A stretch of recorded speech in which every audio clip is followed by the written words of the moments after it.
He is the coach of the Boston Celtics, and we're thrilled to have him here on the Rich Eisen Show to talk about a lot of this stuff. Brad Stevens, Coach, thanks for calling in. Appreciate it. Hey, no problem. Thanks for having me. You bet. What do you think of this matchup? Break it down for me, Cavs and Warriors. Coach? Well, I think, obviously you've got a ton of great players, two teams that are playing at their have continued to play at a high level. I think one of the things that certainly that you feel about Cleveland as you're watching them play is they've just gotten better and better and better every time they've taken the court in the playoffs.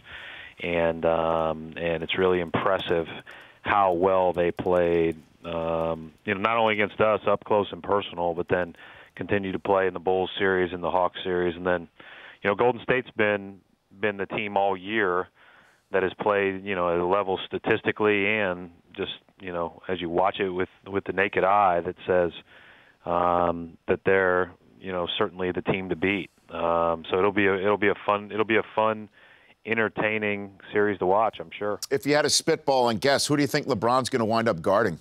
What do you think Coach Blatt's going to do defensively on that front? Well, I think one of the things that makes Cleveland so unique, and certainly LeBron so unique, is his ability to guard multiple positions.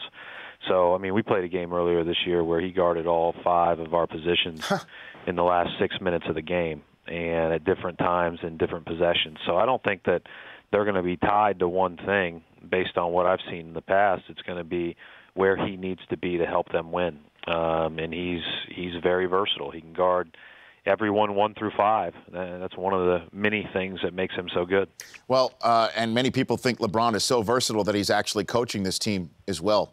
And I bring that up to you to ask you, because you obviously see the game differently than most people because of your position as a head coach.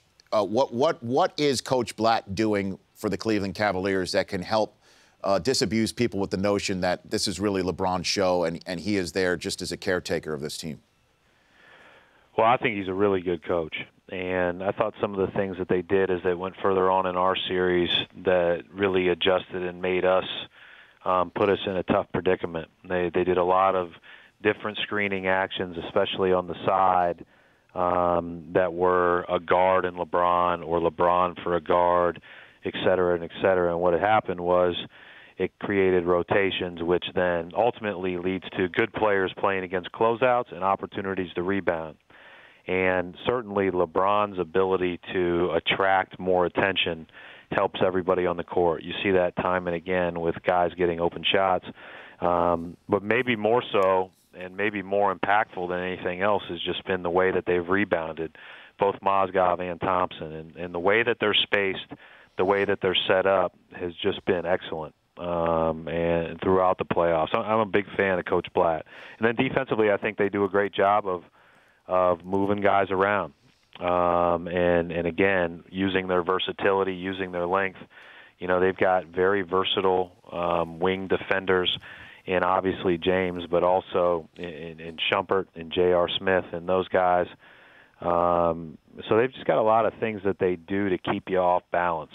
And the last thing I'll say is this: I think one of the things that a great coach does is he recognizes where his superstars can be most effective, and sometimes that means, listening, and that's part of being a really good coach. There's a lot of people that may not feel as comfortable saying that's a great idea, let's roll with that.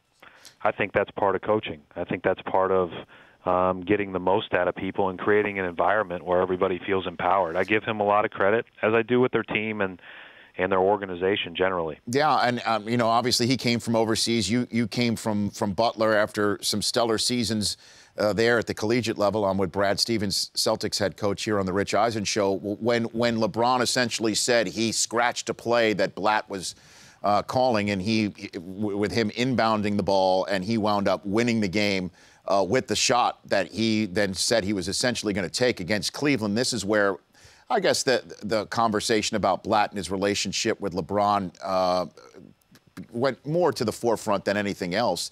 So where do you stand on that, having a player basically say, no, I don't want to run that play? Has that happened to you at all, Coach?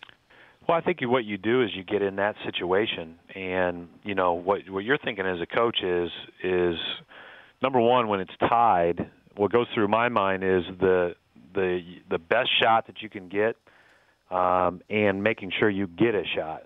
And so for me, I understood the idea of having LeBron take the ball out of bounds because he's the best passer with size that you can't impact on the ball at all, because it's not like you're going to put a guy with size on him that's going to affect his pass or his vision. So that can be a thought.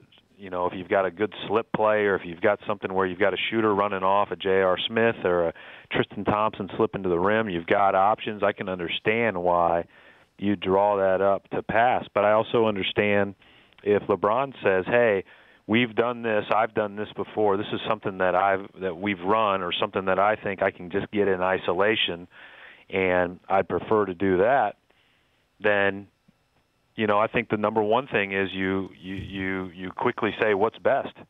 And clearly they quickly said what's best. And it's about coming together and figuring it out as a group. And I think that's one of the things that, again, you know, just because I'm, you know, my title is coach doesn't mean that I have every answer. Mm-hmm. But one of the things that I hopefully can do is create an environment where people feel empowered. And clearly they have that. And that's a big part of leadership. And to me, you know, the whole staff and certainly Coach Blatt, that's something that people don't talk about a lot when assessing the situation like that. And when you hear somebody like Tom Thibodeau get fired today after the success that he's had, and the chairman of the Bulls, Jerry Reinsdorf, I don't know if you read his release, it was not very complimentary of Coach Thibodeau. I'm wondering if that's the sort of stuff that goes on in the NBA that gave you pause at any point in time before leaving the campus at Butler to take on the endeavor you've taken on in Boston, Coach. The only thing that ever gave me pause about leaving Butler was leaving Butler. Just because of, you know, it was home. I had been there in Indianapolis for 33 of my 36 years.